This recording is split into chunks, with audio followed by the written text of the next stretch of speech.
The story begins with our protagonist waking up in complete darkness. Disoriented, he wonders where he is and if it is still night, looking for some way to turn on the light. However, he finds nothing. Suddenly, a crack appears in the midst of everything. It opens up and reveals an immense forest. Confused, the protagonist wonders what he is doing there and why he can't move. At that moment, his stats become visible. He discovers that he is a dragon egg. A voice informs him that his status window has been opened, allowing him to see all his current stats with numerical values. To make things clearer, the voice adds that the explanations of his stats and items are provided by the skill Divine Voice, and that it can also alert him when his stats change. The protagonist asks if this is a game, but the voice replies that it cannot provide explanations of that nature at level 1. Then, he asks who it is. Once again, the voice responds that it cannot provide explanations of that nature. Tired of this answer, the protagonist asks who he is and where he is, but the voice repeats the same thing. He gets irritated and shouts for it to stop saying that, but accidentally ends up falling from the tree. Upon hitting the ground, the voice informs him that he has gained the skill Fall Resistance and the title Clumsy. The protagonist is offended by this, but has no time to think, as he starts rolling towards a lake. He barely manages to save himself. Upon seeing his reflection, he discovers that he is definitely an egg. Confused, he exclaims that nothing makes sense, and that he cannot comprehend what is happening. Once again, the system explains everything. He is a dragon egg, a rank F monster, a descendant of a dragon, and if his shell breaks, he will die. Moreover, he is imposing and has low intelligence due to his underdeveloped brain. Therefore, rolling is all he can do. The protagonist tries to defend himself, but the system continues to speak and says that, while he can become a fearsome dragon over time, the egg is considered a gourmet delicacy. After all, it is a common practice among adventurers to destroy any dragon egg they find.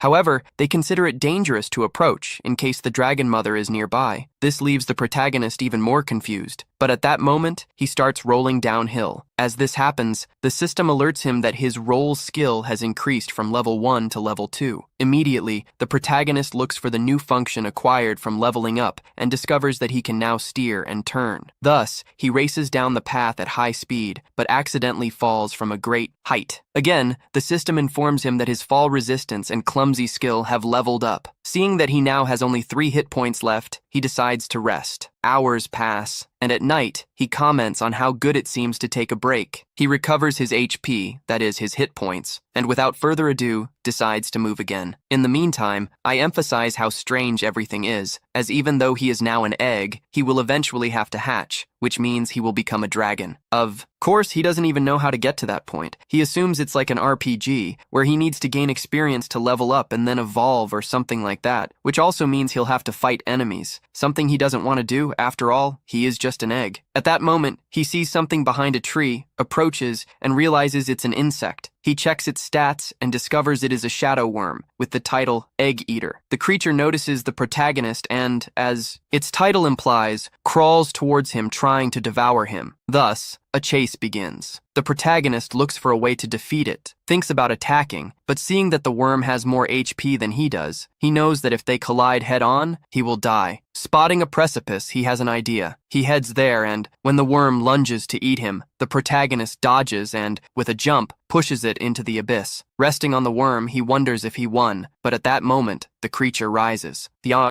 egg pleads for it to surrender, and the worm complies, ultimately falling dead. The protagonist wonders if it is really dead, as he no longer sees any movement. The system alerts him that he has gained 12 experience points. Additionally, the title Wandering Egg grants him 12 additional points. The protagonist understands that this functions like a game, and the system announces that he has leveled up from level 1 to 5, reaching the maximum level for evolution. Before this, the system shows him the ways he can grow, as a baby dragon or as a dragonette. Not knowing which to choose, the system describes the dragonette. It is a kind of small dragon, but still larger than a bear, and has a breath of fire. In contrast, the baby dragon has very soft flesh and is quite weak. It has short claws and fangs, but possesses great potential with multiple evolution paths, although most end up being hunted by adventurers or monsters. The baby dragon leaves the protagonist feeling depressed, and he prefers the dragonette for being more balanced. At this moment, he feels hands touching him, and a voice repeating for him to become stronger, saying that only one path opens before him, the path to the top. and that great expectations rest upon him. The protagonist wonders if this is a divine voice. The system informs him that the divine voice has leveled up from 1 to 2. He assumes that the voice appeared because he mentioned the balanced dragonette. Keeping in mind that only one path will lead him to the top, he thinks that the baby dragon has more potential and can evolve into various types of dragons, while the dragonette has fewer options and may become stagnant in its evolution. Thus, after much thought, he confidently chooses the baby dragon. We then see its shell break, from which legs and a tail emerge. The system remarks that, thanks to his title, Son of the Dragon King, first, the resistances of level lower than 5 are reinforced. In addition, he gains the skills Dragon Scales, Baby Breath, Whistle, and Bite, transforming almost like a Digimon. His statistics increase drastically, but his life points and magical power are still not at maximum. This means that even after evolving, he needs to rest. Before that, he thinks of thanking the caterpillar, but feels hungry for some reason.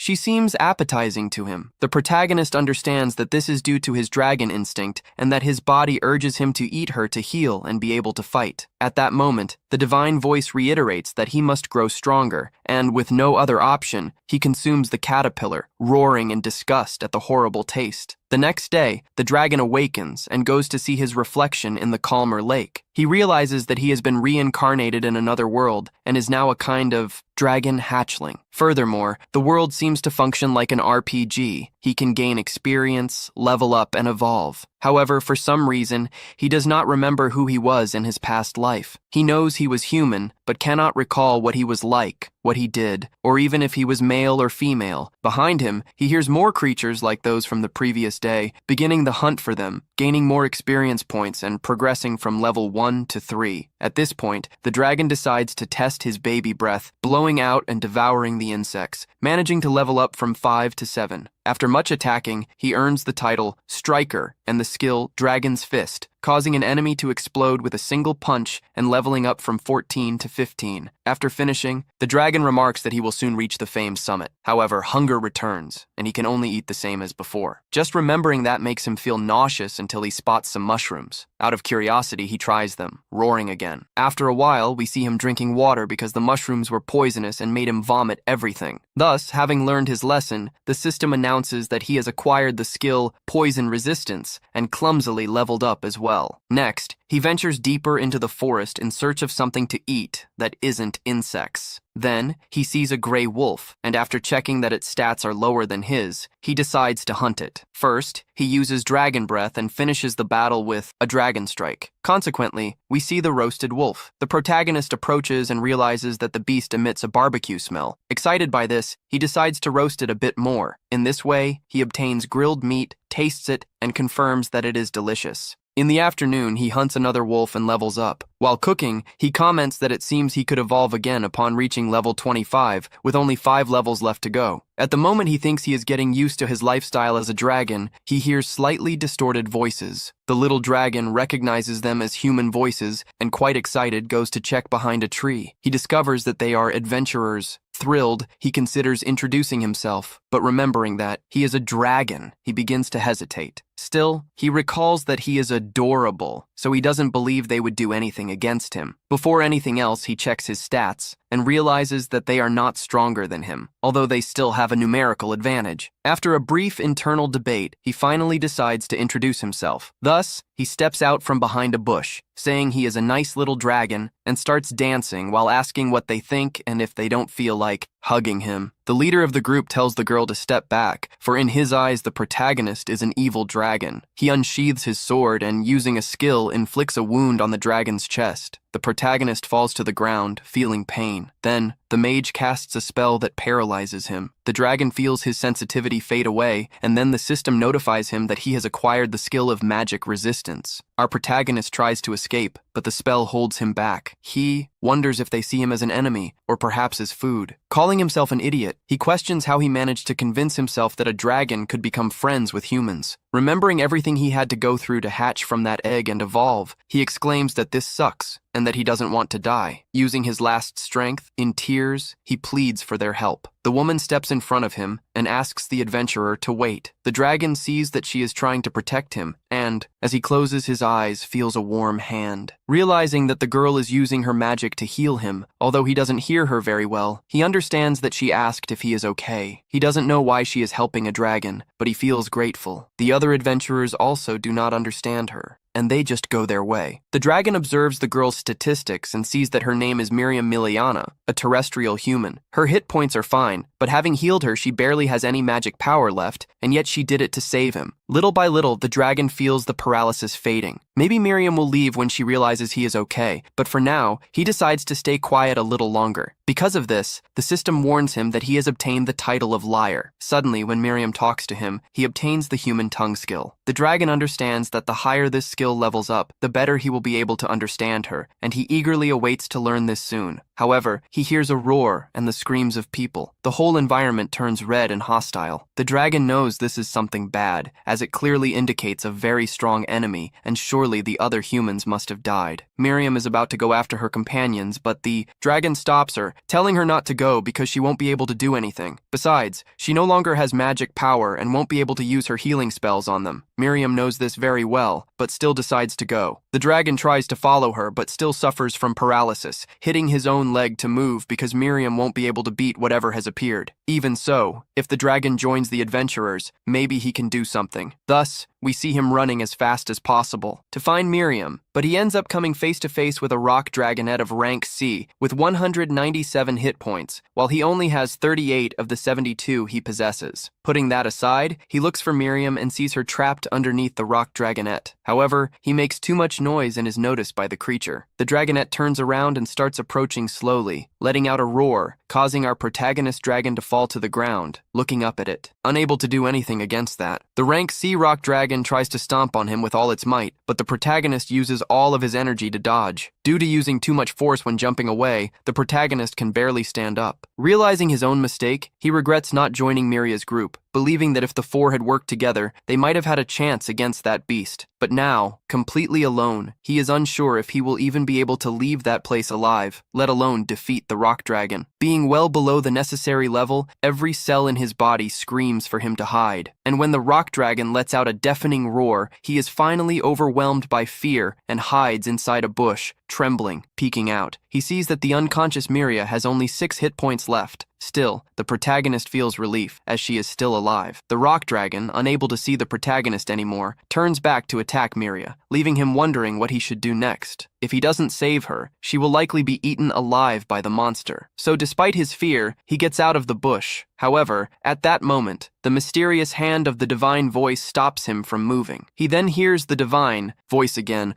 which continues pleading for him to flee, claiming that otherwise he will be roasted. But he doesn't care. He was once human, and as a human, he cannot abandon an innocent person. So, he lets out a loud roar to dispel the fear and charges directly at the rock dragon. The monster tries to stomp on him, but by dodging, the system rewards him with the title of King of Evasion. He notices that the old man who had joined Miria's group is at 0 HP, and, as unfortunate as it is, there is still another person alive. Thus, he desperately tries to save both Miria and the other member. He provokes the rock dragon, hitting it several times and causing the monster to chase him, but that turns out to be a mistake, as the creature uses an ability called Tremor that hits him even from outside the monster's direct reach. As the dragon approaches and is about to use the ability Bite, the protagonist reacts cleverly by shoving a fireball into the creature's mouth. However, the rock dragon survives and immediately enters a recovery state to restore her HP. Meanwhile, the protagonist picks up Miria and runs away, leaving the other companion behind as he has neither the time nor the strength to save him. After taking Miria to a safe place, the protagonist notices that her HP has dropped again from 6 to just 3, making him question if this is due to blood loss. Her status indicates that she is bleeding and conscious. He then tries to use the recovery magic Rest, but it doesn't work, perhaps because it is a self-recovery ability. Thus, he decides to focus on getting the girl back to her people, believing that only humans will be able to save her life. However, he doesn't know the path she and the group came from, so he follows the faint smell of humans and carries Miria out of the forest. Along the way, a pack of gray wolves is attracted by Miria's scent, and as a result, they start to chase the protagonist. He faces the beasts with all his strength to protect Miria, and by the end of the day, he is out of energy. Nevertheless, he continues to push himself and manages to bring her to a village. With no one in sight, he begins to roar loudly in hopes of drawing attention. Some humans appear, but they obviously believe that the protagonist is a beast trying to harm Miria. With no way to communicate, the humans start to attack him, realizing that as a dragon, he would never be able to make them believe he is not dangerous. He places Miria on the ground and flees, receiving a new title from the system, Little Hero. A few days later, Miria regains consciousness after receiving proper treatment and realizes she is at Marielle's house. Marielle explains that she had to use a powerful white magic to save her life, and Miria thanks her. What truly bothers her is knowing who brought her back to the village. So, she asks Marielle if it was the other two members of the group, the old Grants or Da. However, Marielle reveals that Grant's lifeless body was found by the villagers the previous day in the forest. Visibly shaken, Marielle calls Dun a fool for provoking a dragon. As for Da, she explains that her body has not been found yet, but she believes it has been devoured by another monster. Realizing that she was the only survivor, Miria feels extremely guilty and regrets not having stopped Da from challenging the rock dragon. She bursts into tears, and Marielle tries to console her by saying it wasn't her fault, but that doesn't help at all. All Miria can remember is how brave Da was. She recalls the day when Da truly got angry for the first time. That day, Da got into an argument with one of the boys from the village. The fight started because the boy said that Da would never be able to fight and defeat a rock dragon. The boy seemed so confident because he knew that the last time Da had encountered a rock dragon, she had lost her courage and fled. Da insisted that this was in the past, and that if she now had a reason to fight against a rock dragon, she would definitely win. The boys were absolutely sure that she wouldn't be able to win. Thus, Da's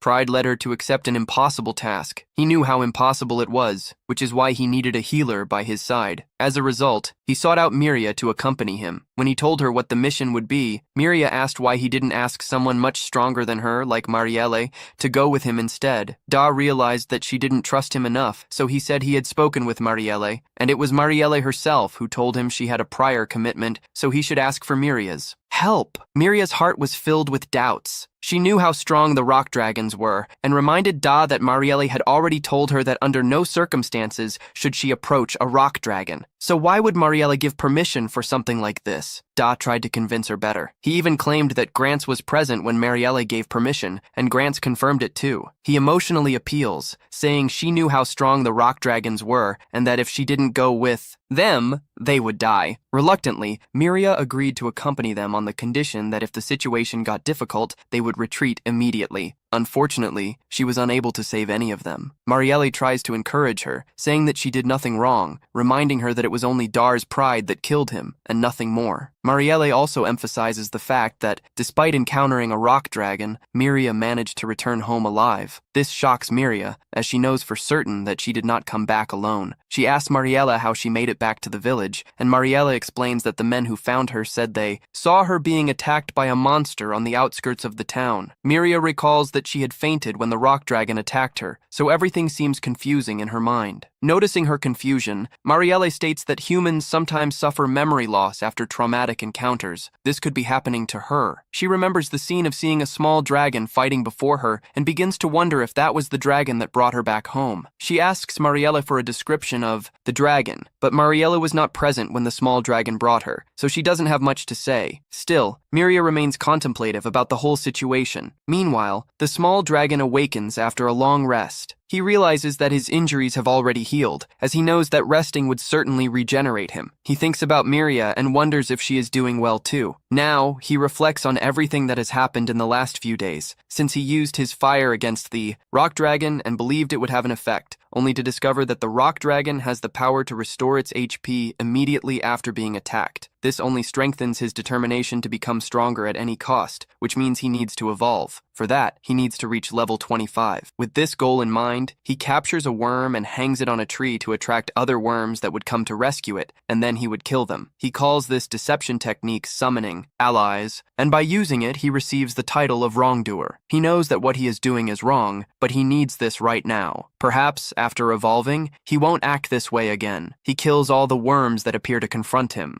and in a short time, he reaches level 25, finally becoming eligible to evolve. He asks to see the evolution tree and receives 5 options. They are Mini Dragon, Angel Mini Dragon, Child Dragon, Marble Child Dragon, and Young Plague Dragon. He starts to wonder what exactly the difference is between a mini dragon, a small dragon, and a baby dragon. The divine voice helps him clarify these doubts. The mini dragon is small in stature, like the baby dragon, but its individual growth is slow, and it has limited evolution options. However, many of its future evolutions have great potential. He doesn't like the idea of slow growth, so that doesn't impress him. The Angel Mini Dragon has a protective spirit and vows to live for others. As a result, it can use white magic, but it doesn't fight. Again, this doesn't interest him, as he enjoys fighting. He even thinks about white magic since he saw Miria use it, but that's not enough incentive to make a decision. The Child Dragon is the next evolution after the Baby Dragon, with enhanced abilities. The Marble Child Dragon is a dragon that has undergone a mutation and also possesses magical aptitude. The last option is the Young Plague Dragon, the first stage of an evil dragon that spreads disasters. The idea of spreading calamities does not appeal to the protagonist at all, so he immediately rejects this option. However, the system continues to list the characteristics of this dragon, including the fact that it has high intelligence and can use human transformation. He shouts that he does not want to become evil, but the idea of being able to transform into a human is too tempting to ignore. Which of these dragons will he evolve into? He thinks about going to the village and making friends, but that would mean spreading the plague. Confused, he shouts, not knowing which evolution path to choose.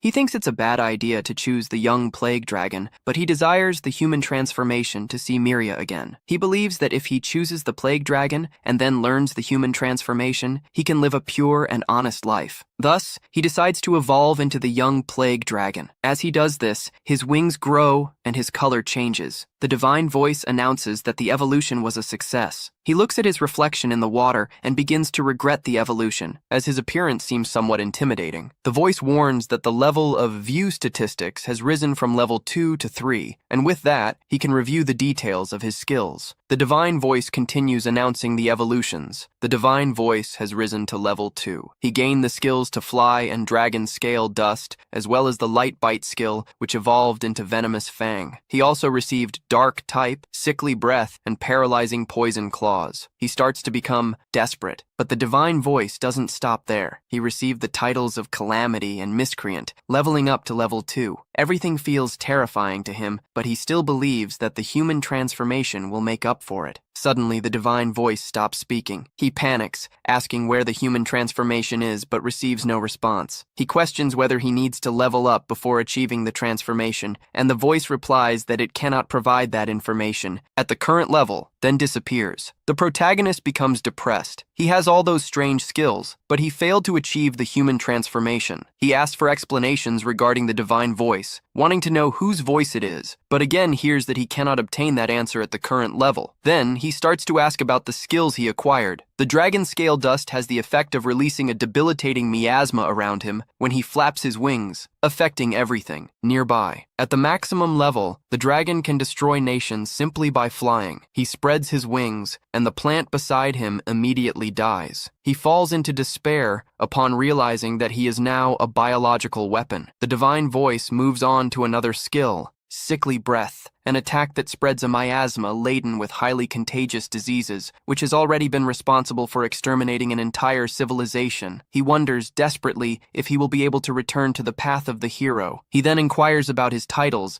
as they seem to have a significant influence on the future. The divine voice speaks of the title Baby Dragon Hero, which embodies courage and may one day elevate him to hero status, strongly influencing his evolution path. Next, he asks about the next title, Infestor, granted to diabolical villains who leave mountains of corpses while laughing. This title boosts dark-type attacks, but makes it more difficult to learn holy magic. He claims it is the worst possible title, wants to return it, and regrets the choice, wishing to revert to being an innocent baby dragon. In the village, Miria asks Marielle if they will check all the protective stones of the village. Marielle confirms, explaining that they create a barrier around the village. Miria asks if this serves to prevent monsters from invading the place. Marielle explains that it is merely a charm that subconsciously discourages monsters from crossing that point, although some more stubborn ones manage to pass through. Miria again recalls the little dragon and thinks that perhaps he really was trying to help her. She asks Marielle if she can share more about the monsters. The elf comments that Miria has been obsessed with monsters since the accident. The girl admits that, to be honest, she can't shake the feeling that she was saved by a little dragon she met in the forest. Ariel warns her not to develop feelings for monsters and begins to explain more about them. She states that monsters can evolve into various forms, growing stronger with each evolution. They do this by hunting other creatures to level up. Miria remarks that humans also level up, improving their skills. The elf confirms this but explains that, in the case of monsters, they have different maximum levels. When they reach this limit, they evolve into a higher form, repeating this process over time and taking on increasingly powerful forms. Miria finds it hard to believe that, in the past, people were capable of discovering the true nature of monsters. This irritates the elf, who claims to have explained this story before. Back then, Miria was only 5 years old and had to look up to see Marielle, which annoys the elf for being called short. Marielle explains that sometimes special people emerge who are capable of hearing the divine voice that shares information about monsters, levels, and the like. These people are known as heroes, or saints. Therefore, this knowledge did not come from human trial and error, but directly from the divine voice. She continues by saying that monsters fight to survive, gain experience, and try to evolve. Every monster is driven to seek power and become more ferocious. So, even though the dragon saved Miria's life before, the next time they meet, he may have evolved into something more threatening and attack her. Miria is horrified and begs Marielle to stop. The elf says that, for her own sake, she should not create expectations regarding monsters, as they are the embodiment of the fighting instinct, which makes them incompatible with humans. Thus, we follow our protagonist, completely motivated to level up and get back on the right path, which for him means becoming a hero and reuniting with Miria. With this in mind, he begins to search for weak monsters to face. Suddenly, he feels his body struggling to move and soon realizes that several threads are binding his limbs. He has entered the territory of a spider. Clearly, this was not the type of monster he wanted to face, but the spider gives him no time to think and spits its web without hesitation. In desperation, he ignites his own body in flames to melt the threads, something that was obviously not in his plans. He panics and starts rolling on the ground, but luckily, the system alerts him that he has just obtained fire resistance. This eases the protagonist a bit, who then returns to combat with less worry. He notices that the spider is trapped and has taken some damage. Seizing the opportunity, our protagonist charges in with his claws, applies a paralyzing poison, and strings together a series of blows. After that, he checks his stats and discovers that he has only managed to take out half of the spider's health. Aware that it won't be possible to defeat her at that moment, he decides to flee. He begins to roll away to escape, but the spider starts to chase him. Seeing that he is about to be caught, he tries to fly, but his small wings can't support his weight. He attempts this several times but fails, assuming it's due to his still low level. Realizing he is about to be caught again, he rolls away once more. After 10 minutes, he continues to run without stopping, while the spider shows no signs of fatigue. At this moment, the system notifies him that the roll skill has increased from level 2 to level 3. In addition to escaping, he also earns the title of Chicken Runner, which leaves him a bit humiliated, although he thinks he would fight if he had a chance to win. Spotting a cliff, he finds himself faced with a choice. He knows he could die if he continues, so he tries to turn right before the edge, but he also considers the possibility of flying to the other side. However, his flying ability is still unreliable, so he has no choice but to attempt a jump. Just when everything seemed lost, his flying ability finally works, allowing him to leave the spider behind. Upon landing, he feels completely exhausted, but as he turns to laugh at the situation, he realizes the spider is no longer there. He believes she has given up and promises that he will defeat her when he levels up more. However, he soon sees a bridge made of web, and the spider leaps right in front of him, restarting the chase. The system informs him that the roll skill has increased from level 3 to level 4, but this is not very helpful anymore. Accidentally, he ends up running over a lion, gaining 12 experience points. Additionally, because of the title of Walking Egg, he levels up from level 1 to level 3. Thus, he runs over all sorts of creatures along the way, moving from level 3 to level 8. Noticing the increase in his stats, he feels more confident about facing the spider. Then, he stops, analyzes his skills, and discovers that she has something called double poison. The protagonist does not know exactly what that means, but he decides to attack her using his baby breath at full power. However, the spider uses her poison. He steps back and, despite having resistance to poison, feels his throat burn intensely. At that moment, he realizes that the spider is not moving, deducing that she is waiting for the poison to take effect. Nevertheless, thanks to his resistance, that doesn't happen. Taking advantage of this, he pretends to be affected to lure her in. When the spider jumps towards him, he releases his baby. Breath and finishes with a downward strike. As a result, he levels up from level 8 to level 14. The dragon rejoices in his victory, but the most important thing for him would be his human transformation. The system informs him that the baby breath has leveled up from level 2 to level 3, and that he has acquired the skill Dragon Tail because of the finishing blow. Despite all this being positive, he does not receive his human transformation, which leaves him extremely disappointed. He begins to believe that he was deceived, but considers that perhaps there is still something he needs to learn to achieve it. Later that night, he returns to the lion he ran over on his way and finds a cave. He asks if anyone is there, but as he receives no answer, he enters inside. He starts eating the meat, but he is not fully satisfied with the taste, so he adds a few drops of the fruits he found earlier, which finally removes the strong taste of the meat and adds a spicy touch. After finishing, he thinks that perhaps that cave could become his base in the future. While reflecting on this, the system alerts him that he has earned the title of Chief Lord, which makes him uncomfortable, as if his life were being broadcast live. Later, he lies down to rest, wondering if he could become popular among the villagers and even teach them his homemade cooking. However, upon remembering his current appearance, he completely dismisses that possibility, thinking that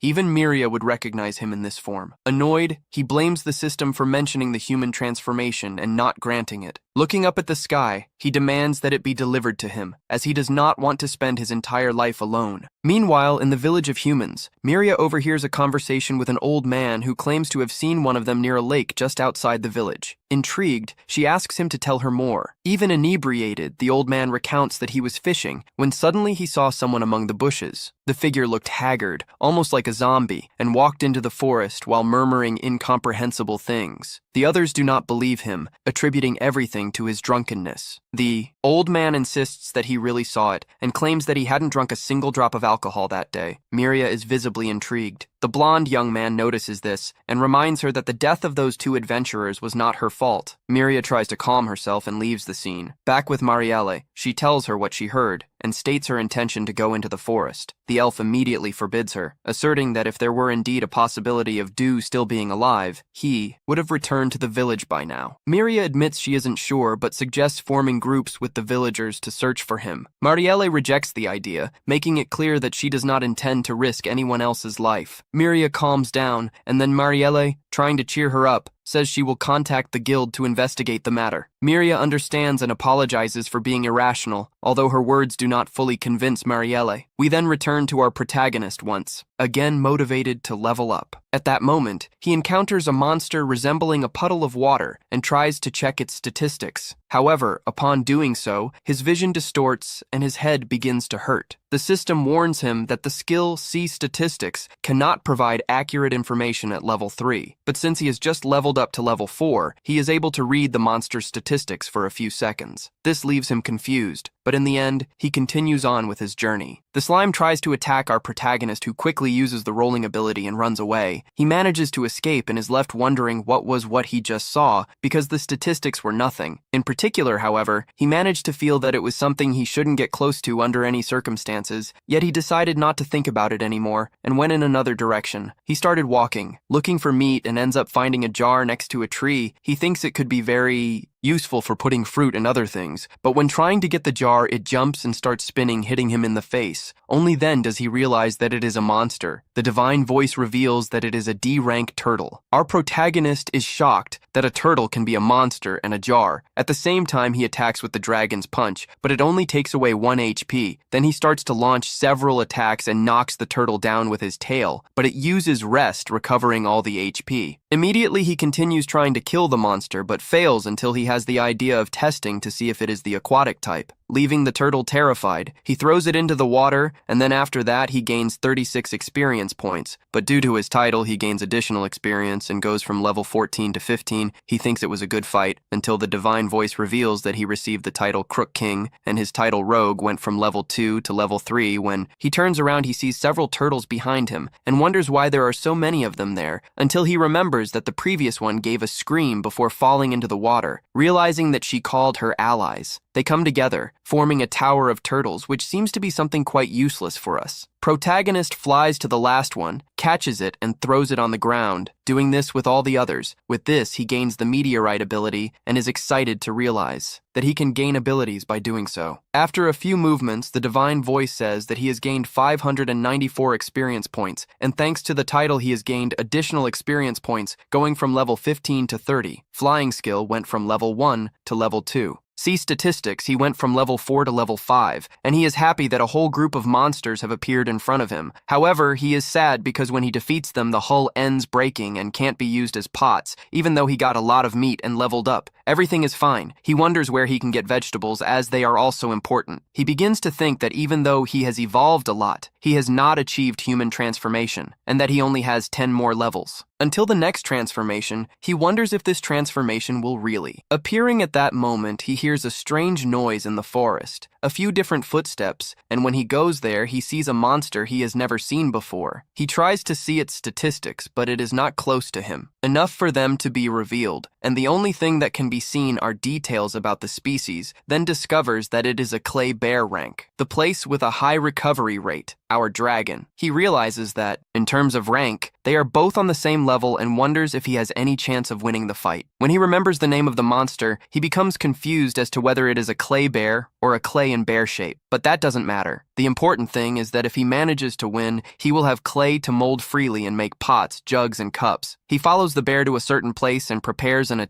stealth attack with his fists from behind, but the bear opens wide to devour. Our protagonist, who manages to resist, but starts to complain that this is clearly not a bear, the bear advances on him, which used the roll ability to dodge the attack and counterattack from the bear's back, making his HP drop from 40 to 25. The dragon thinks it will be easy because he took a lot of HP with just this attack, but the bear heals instantly, and our protagonist realizes that the fight will take longer than he imagined. He goes back to rolling around the bear, thinking about what skills he can use. He thinks he would like to use the meteorite skill he just learned, but it would be impossible to remove this giant bear from the ground, so he uses the hit and run strategy, attacking the back of the bear and running before the counterattack. The bear continues to regenerate, but the dragon knows that when the bear's MP runs out, he will win the fight. However, from one moment to the next, the bear lets out a powerful roar that makes the entire forest shuddering next to him, forms a sandstorm that completely covers him when she disciplines herself and reveals her new form, a bear with a hoof full of thorns. This discourages our protagonist. Who knows? Now he won't even be able to use his ability to roll while he was thinking about it. He realizes that he is low on MP. In this moment of distraction, the bear throws one of the thorns at him. The protagonist gets dodges and notices a peculiarity, decides to test something, rips off an arm from the bear, thus confirming that the clay softens when it is away from the body. With this in mind, forms a sphere and heats it to high temperatures. Temperatures using meteorite defeating the bear after victory, the system warns that he has received 300 XP thanks to his title of Walking Egg, and that he has risen 3 levels. This alleviates our protagonist. Then the system adds that he acquired a new skill called nutcracking. The prota is a little surprised that the system considered him that way, but he cheers up when he thinks that finally there is clay back. The den leaves the clay cooking and goes to look for something to eat in the forest. He finds unusual mushrooms, but upon hearing that they are poisonous, he decides to throw them away. He also comes across a slightly large plant and was about to evaluate it, but it reacts and tries to attack him. The little dragon doesn't back down and wakes up immediately. The system warns him that it is a rare plant, which feeds on animals. However, it cannot ingest salt, which accumulates in the discolored part, as the dragon needs salt to cook. It ends up taking the plant with it. Here we move on to the Miria while walking through the forest. She remembers what Maria told her to let the guild investigate. However, based on the testimony of B, who said he saw 2 walking, she decides to go look for him because she feels guilty right at that moment. Another one of those worms appears, but she eliminates it with a fireball and continues on her way more calmly. After that, we return to the dragon,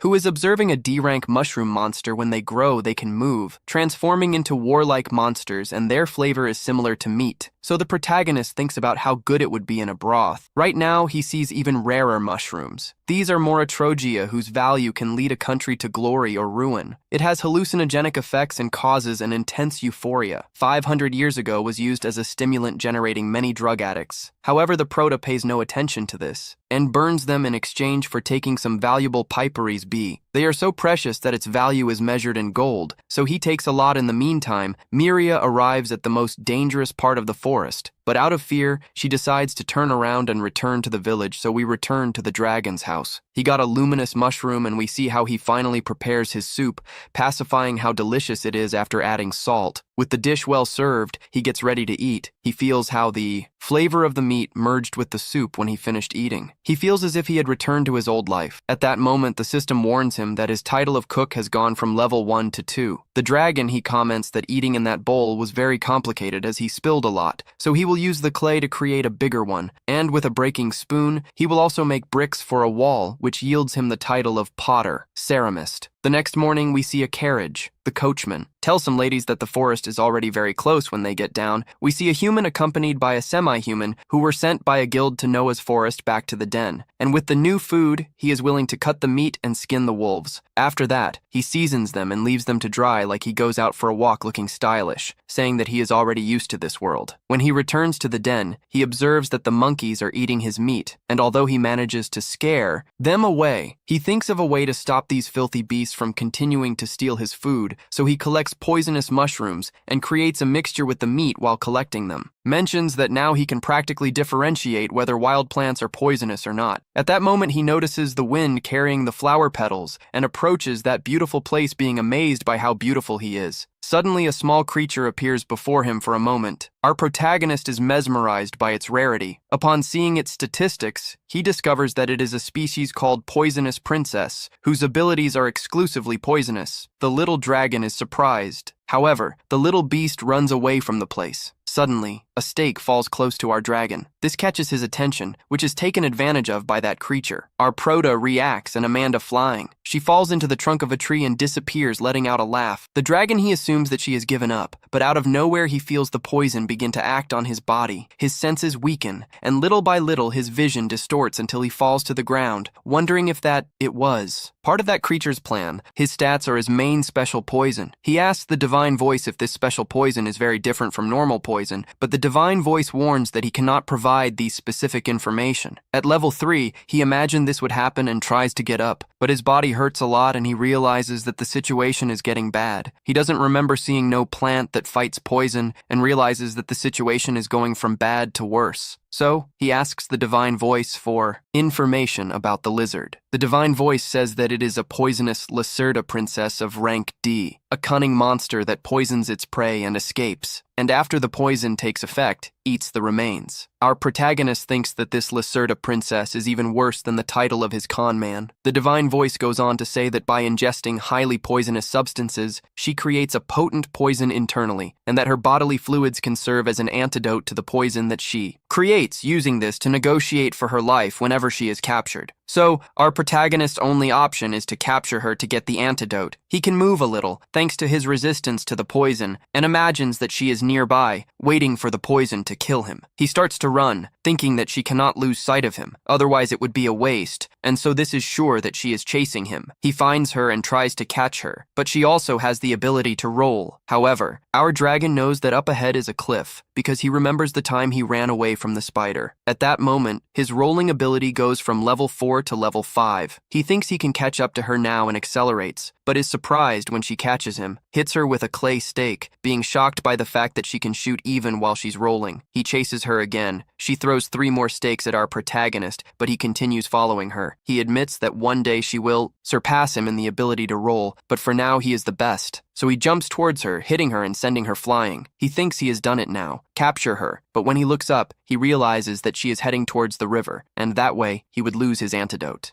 He jumps, but the poison takes effect immediately and he starts to see blurry. Even so, he doesn't give up. The grab uses the fire-breathing skill and manages to return to a safe place. However, after getting the antidote, she faints. We return to Miria, who thinks she is out of luck once again, as she didn't find the candy. At that moment, she hears someone calling for her and realizes that it is Marielle. She goes to her running, the elf fights with her and tells her to answer next time. The young woman apologizes and asks what she needs her for. Marielle comments that she hasn't seen her often in the last few days, so she stayed worried and went to her house to visit, but didn't find anyone there. He asked her what she was doing. Mira explained that she had a slight cold and went for a walk to feel better. Elf asks if she's not going to the forest, which Mira immediately denies. Marielle asks if she's sure, and Miria confirms. The elf explains that she received news from the guild and that adventurers are on the way, and asks Miria to help her shop. Returning to our protagonist, he wakes up wondering where he is and remembers that he was poisoned and chased the poisonous princess. Realizes that the lizard is still in front of her and asks if she is there waiting for the poison to kill it. But when she moves, she notices that her arms are no longer heavy and wonders if she received the poison antidote, which the little animal in front of him confirms. He is grateful, even though they have gone through a fierce battle going through blood, sweat, and tears. But perhaps this made them realize that they are soulmates. Taking a good look, he notices that she is actually very cute and starts rocking her. Later in his cave, he makes her some soup and asks her if she wants some. He gives her a bowl to her, and when she tastes it, she seems to like it. Our dragon is happy to have someone to eat with, as before he was very lonely. He thinks that neither he nor she have names, as they are only called by the name of the species, but thinks that this is not important, as they really don't need names. He notices that she has become very attached to him and says that it is good to have a new friend, saying that she can stay there for as long as possible. As long as you want, she notices a barrel in the corner. And our protagonist comments that it is a special poison that he is making. At that moment, she dives into the barrel, which shocks our protagonist, who thinks that she is going to die, but remembers that when she eats something highly poisonous, it strengthens her own poison. He wonders if it is really good and proves it, taking a lot of damage and falling to the ground. The divine voice reveals that the skill of poison resistance went from level 4 to level 5, and he wonders how she can eat that like it was nothing. The next day, the two work together to finish off some wolves. The gecko used earth magic, while our protagonist defeated the wolves with kicks. After that, they collected fruits, took advantage of the moment, and thus ended the game. Day, finally returning home. At night, they were sleeping, and at a certain point, the protagonist wakes up and sees the gecko on top of him. For a moment, he is scared when he remembers that its venom is mortal, but seeing her so calm, he just asks her not to bite him. The next day, they went to collect some wild fruits. When the protagonist gives one to the gecko to taste, she feels a little bit of disgust. Our dragon assumes that this is normal. After all, the species was not made to eat this type of food. At that moment, the gecko jumps up. The dragon asks if it found anything good. Gecko asks him to follow her, arriving at a mushroom that smells like rotting meat. It is a B-value cadaveric conidium, a giant purplish mushroom that contains a poison so strong that no one dares to consume it. The dragon asks if it was the poison that attracted her and if she really intends to eat it. The gecko was already salivating, but the dragon burns the mushroom, saying that later he would only stink. She scolds him, but in return promises to look for other toxic plants. At that moment, she activates clay stakes. The dragon thinks she is irritated with him, but the stakes are fired at the bushes. From there comes a monster, with the appearance of a dog, a two-headed one. The protagonist realizes that he has absurdly high statistics, as well as disturbing abilities such as gravity or gravity. He is not sure if he can overcome.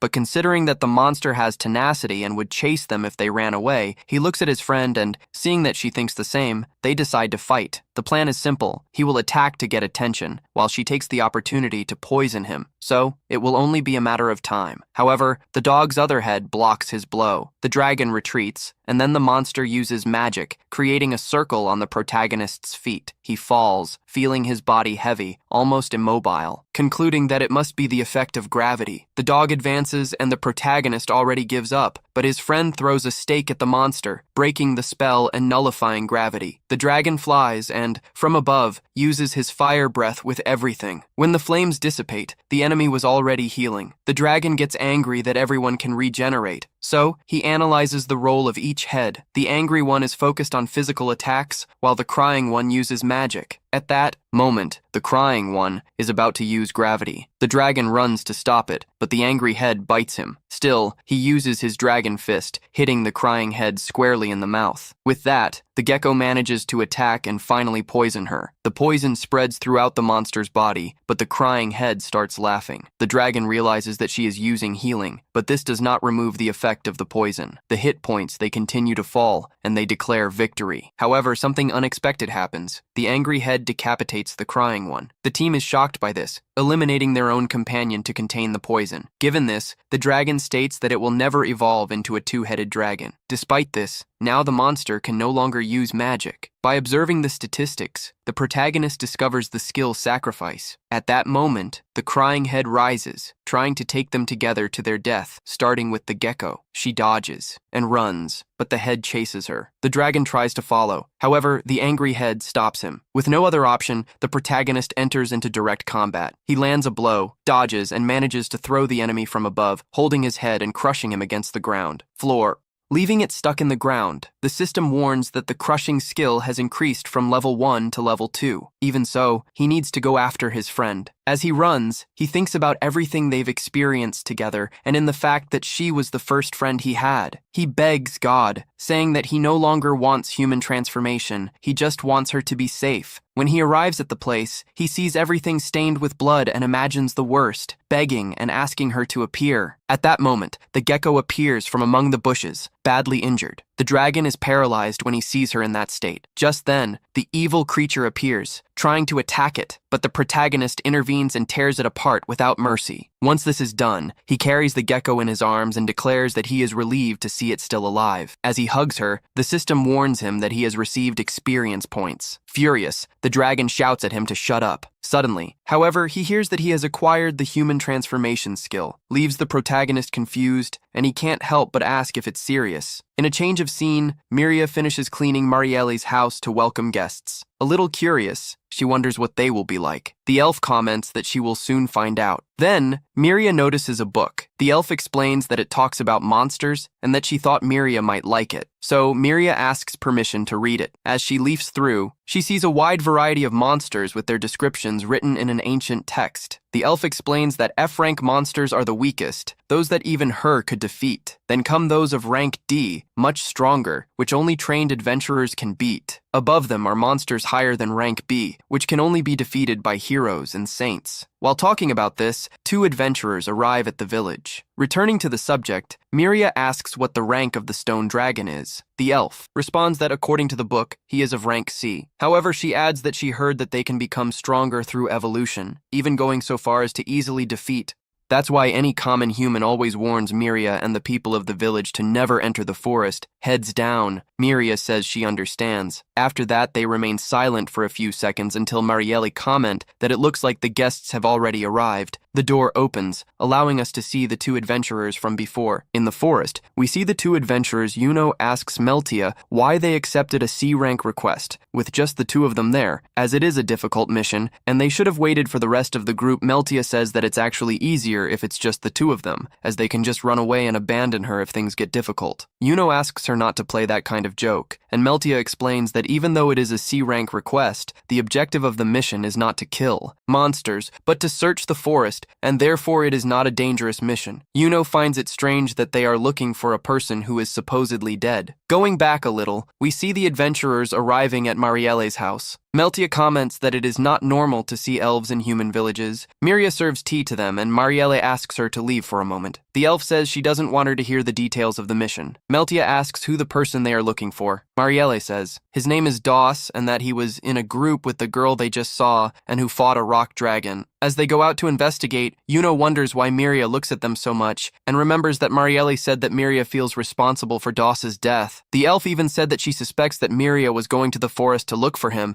and that it is extremely dangerous for her to enter in that forest alone. Therefore, he requested the mission to find out if the rumor is true. Yuno concludes that the mission is to search the forest and find proof that Doss is dead. Meltia confirms and says that if they manage to find the body, it would be perfect. But if they can't, just spend several days hunting, and if they don't find anything, they should say that the rumor is false. Returning to the dragon, he wrapped the lizard with healing herbs so that its wounds heal faster. She is sleeping, and our protagonist decides to check her stats after having climbed level. He opens his menu and sees that the human transformation is there. He comments that leaving the cave was the right decision, as the lizard could attack him if he suddenly saw a human there. He begins to walk quickly and says it's not like he wants to go to the village to see Miria. He activates the roll ability. But he stops halfway, admitting that he really wants to go to the village. He can't believe that he received the human transformation right at the moment he said he didn't need it, and is left thinking about what he should do if he became a human, because he doesn't want to abandon the lizard. But living in a real village would be very good. He thinks that maybe he could change every 3 days and live in the village and in the cave, but rules out this possibility. He thinks that just the possibility of gaining the trust of humans is incredible and is super excited, hoping that it will be a human handsome or maybe a super pretty girl so he can stare at himself in the river. He thinks he could imagine this forever, but it's time to act. He activates human transformation, and his body begins to mutate. When he finally finishes, he looks at his reflection in the river water and, to his disappointment, the transformation is even more grotesque than that of the young plague dragon. Asks the divine voice if human transformation really should be so stupid. The voice responds that, at its current level, it cannot provide these explanations. Our protagonist asks how many times she will give you hope and then rip it away, telling the voice to give you back your hope. He questions how the other young plague dragons use this to do some kind of evil, because their attack and his defense fell by half, not to mention that his mana runs out much faster. He admits that the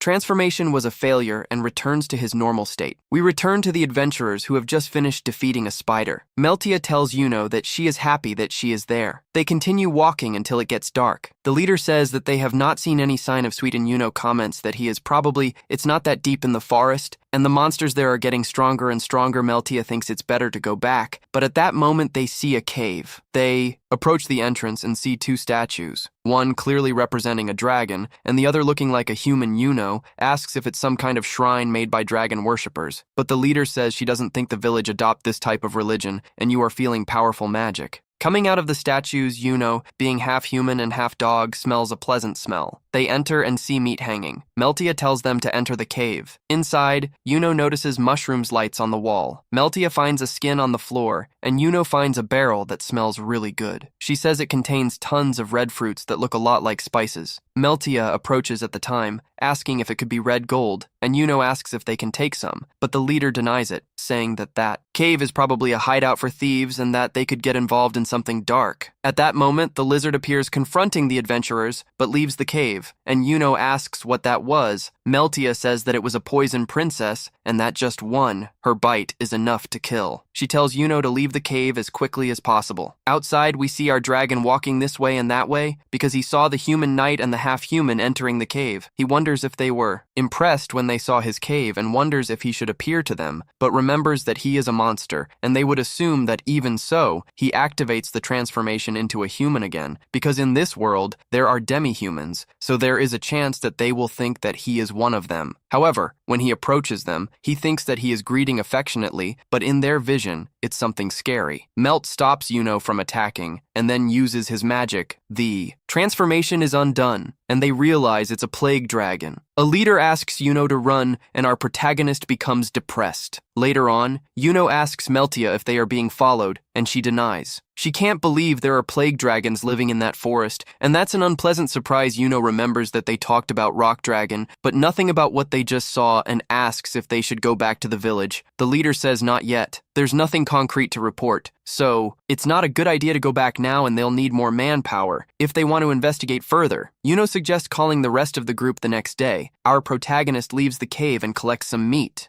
Thinking that he is completely recovered, despite the previous day being very bad, even having achieved human transformation, he goes to the princess and says that he needs to ask a favor, as there is some monkeys stealing the dried meat he makes. So you want to poison the meat to teach them a lesson, and you would like the poison to be as strong as possible without any color or smell, so that it doesn't understand. He asks her if she can do this, and she confirms, goes to a pot, and leaves the poison there. Our dragon wonders if that is really poison, as it has no color or smell. He puts the poison in the flesh and watches the monkeys for hours until he falls asleep, but after a while they arrive. One falls to the ground, and at that moment, our protagonist jumps on top of them, saying that he is going to end all the monkeys.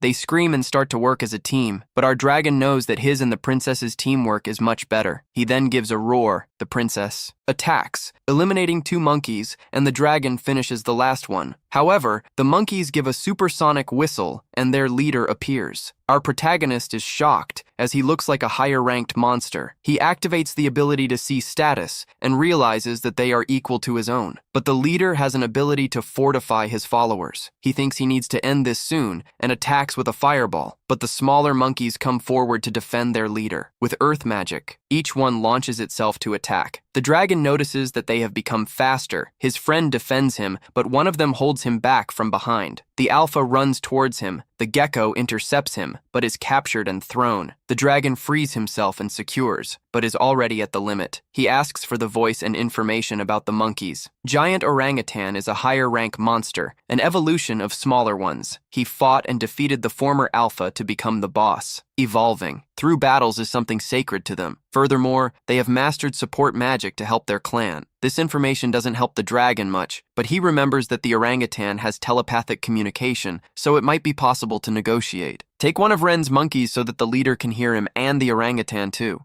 Speaks telepathically, saying that he realized that the dragon knows his abilities. The dragon comments that the monkey will die because of the poison, but his friend can give him an antidote. However, if he does, that's it. They should let them go to the orangutan. That's not an option as they're too big a threat to ignore, so they need to eliminate them, even if they have to sacrifice someone. The dragon responds that, if they both fight with everything, neither will come out alive. The alpha retorts with his clan's motto, eliminate the weak and let them die. This is how he ascended the throne. The dragon thinks in another solution and challenges him to a duel. The gorilla is surprised and explains that, in their world, duels only happen in disputes between clans or when an alpha is challenged. This is something without precedence, but it can work. After all, the rules could still apply even when facing another species, but only if he and the gecko are considered their own clan. The dragon claims that yes, in this case, the gorilla accepts the challenge. The gecko then treats the friendly man with poison, but when he finishes, he is captured by another. The protagonist demands to know what is happening,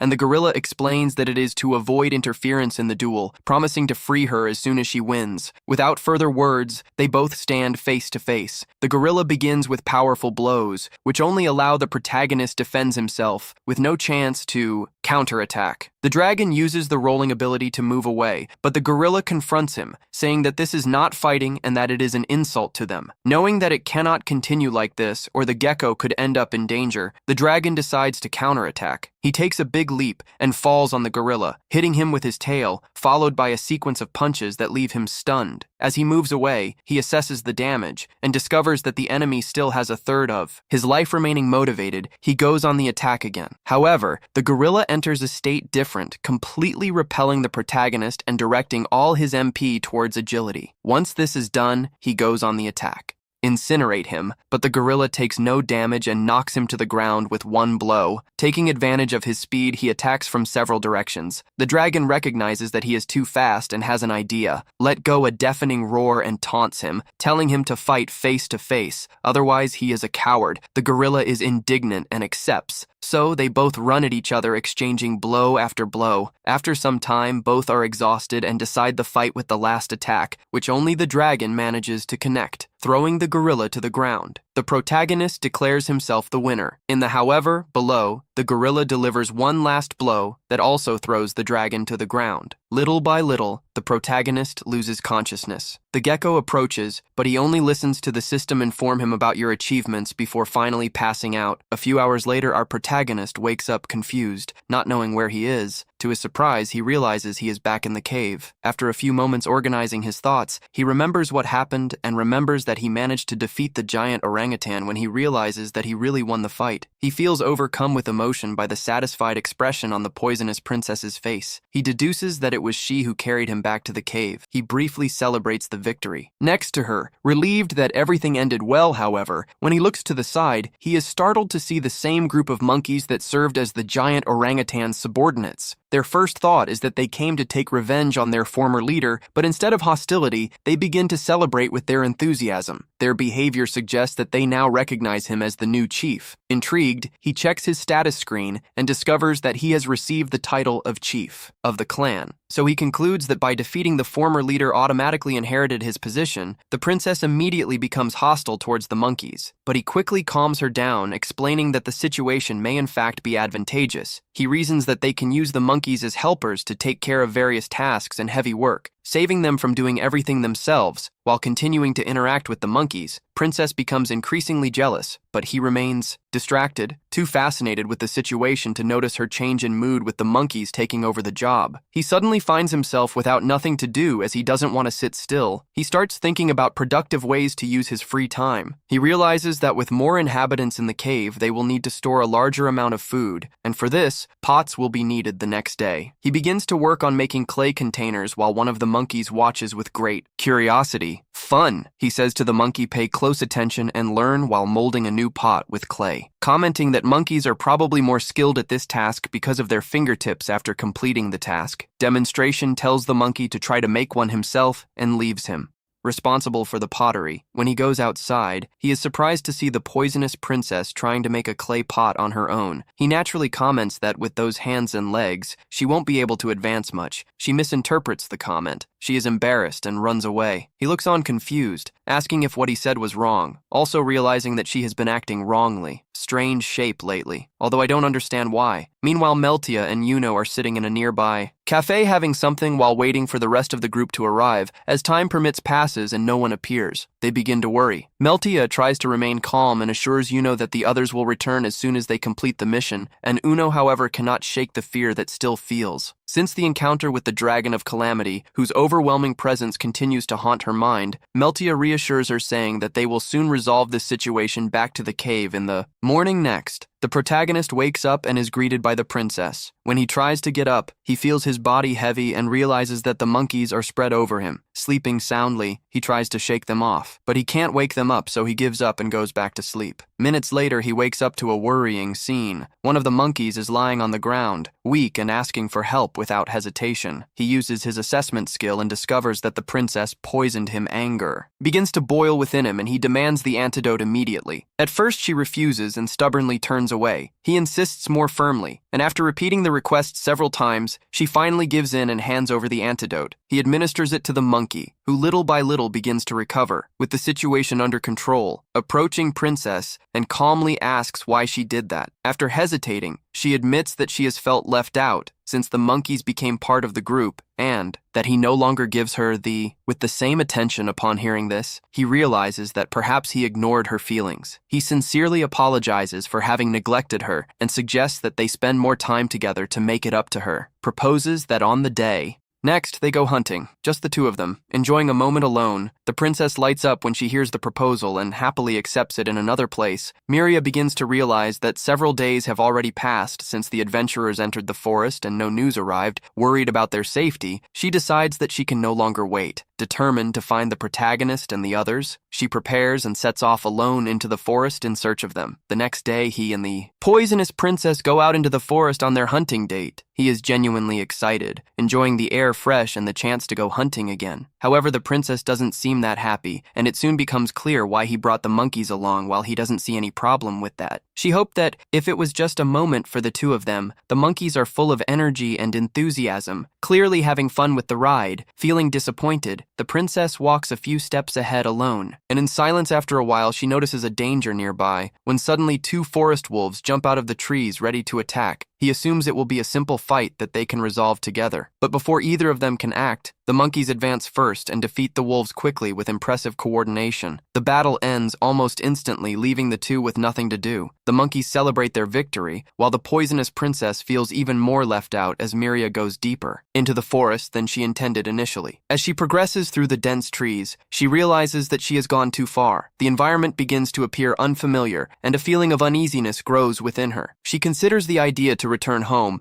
but at the moment he decides to retreat, he sees his figure walking ahead in the distance. Relieved, calling out to him and speeding up his pace to reach him, but before he can get there, suddenly comes across a creature he has never seen in his life. His presence is overwhelming and Miria is paralyzed by fear. At the same time, the protagonist returns to the cave next to the princess, asking sorry for paying too much attention to monkeys lately. He explains that since he is now technically their boss, he has responsibilities and can't just ignore them. But he says he understands her frustration. To make her happy, he promises that next time, the hunt will be just between the two of them without the monkeys accompanying them. Upon hearing this, the princess is filled with joy, jumps on him and starts licking him, excitedly delighted with the idea of having him all to herself. As they enjoy the moment, a loud scream echoes throughout the forest. The voice is extremely familiar to him, and he quickly recognizes it as Miria's, realizing that she may be in danger. Again, without hesitation, he moves away from the princess and immediately begins to roll in the direction of the scream. He tells her to stay where she is, but she refuses to let him go alone and tries to roll after him. Unfortunately, her ability to roll is very low. She loses control, hits a rock, and her life points drop to less than half. She stops for a moment to check her condition and confirming that she's still alive. Although he's worried, he knows he can't waste time. He assures her that his feelings haven't changed and that he just needs to save Miria. So he keeps going on a high speed towards the location of the scream. At the same time, Miria is about to be devoured by 3 wolves when at the exact moment the protagonist appears and crushes one of them against the ground. He positions himself quickly in front of her, protecting the divine voice. Then informs that those creatures are D-rank monsters known as Magi Wolves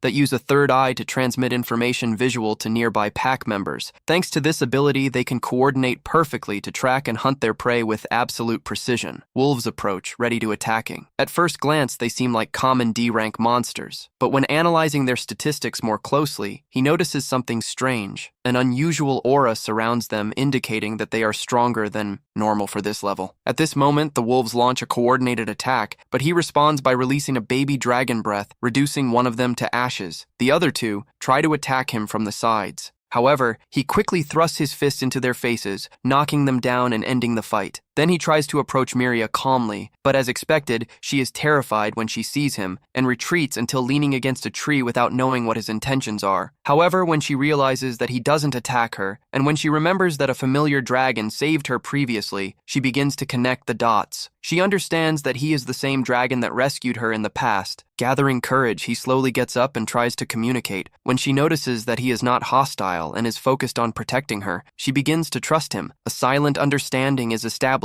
between the 2, recognizing themselves as allies, but more Magi Wolves continue to approach, surrounding them with caution. He positions himself in front of Miria and orders them to. She stays behind him, trusting him completely. She moves quickly and climbs onto his back with great confidence. He prepares to break the siege and take her to safety while the wolves prepare themselves to attack. In the village, we see a man calling Gregorio going to Marielle. She asks if he managed to find anything, but he replies that he didn't find anything. He explains that they looked for Miria around the village whole, and there is not even a sign of her. Marielle, irritated, thinks that Miria was an idiot for going to the forest alone. Gregorio then asks if they will look for her in the forest. Marielle responds, "Who will look alone?" and asks him to, just to be sure, check the village once again, in case they missed something, as there is a chance that Miria will return. He accepts Marielle's order and asks that she be careful on the adventurer's side. A new member comments that the forest doesn't seem that dangerous, and Uno disagrees and says that the cave is strange because inside they found several pots of seasoning, and in addition she also saw a plague dragon. Melty explains that she concluded that it is too risky for just the 2 of them to investigate alone, so she called the rest of the group.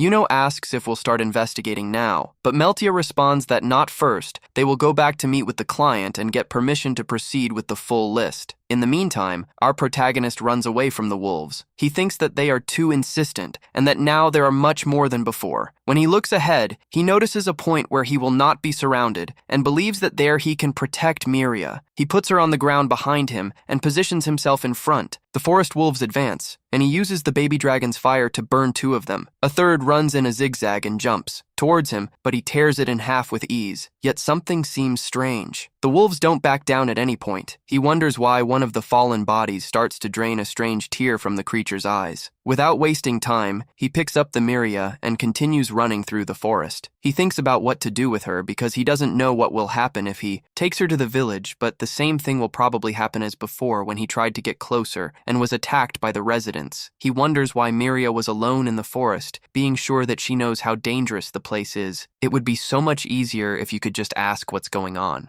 But for now, he intends to take her to a safe place close to the village. Miria hugs him and thanks him, and he realizes that he managed to understand a little of what she said, the divine voice. So he asks the dragon if he would like to see the evolution tree. He thinks the voice is trying to ruin his moment again, but decides to take a look. 4 options appear. He finds it strange that there is no evolution for Plague Dragon, even though this is its current race. The first option is Dark Human Dragon, a low-ranking half-human dragon classified as demi-human with its body covered in dark flames. He wonders if he would become an Et, and if he would be able to interact with humans, but decides that it is better to avoid it. It could be another prank from the annoying voice. The second option is the Rolling Dragon specialized in speed instead of strength, the sprinter of the dragon world. He imagines himself rolling from one side to the other and doesn't get very excited. The third option is the small light-type bow dragon with high intelligence and user of white magic. He finds it hard to believe that a plague dragon could evolve into something as pure as it would be small. Perhaps it would be weaker than the others, but still it seems like a good choice. The last option is Jermungande, a dragon with the body of a gigantic snake covered in scales that contains deadly poison. Where it crawls, the ground becomes stereo. It denies immediately if he chose this, he would become the enemy of all humans. At that moment, Miriam pokes him and points ahead. He approaches and finds a lake while she drinks water. He returns to reflecting on the evolutions. The last one is totally out of the question. He is interested in the rolling dragon, but is afraid of becoming a traveling circus show. So he thinks about the guy's little air dragon light that could perhaps get along well with humans. On the other hand, the dragon, if dark human, being half human, would perhaps be the best option to live with them. But then another doubt arises, such as Miria would see, and if he chose something so different, how the other monsters would treat him. Miriam goes to him and asks him what he is thinking. He gets scared and falls back, thinking he was thinking about what it would be like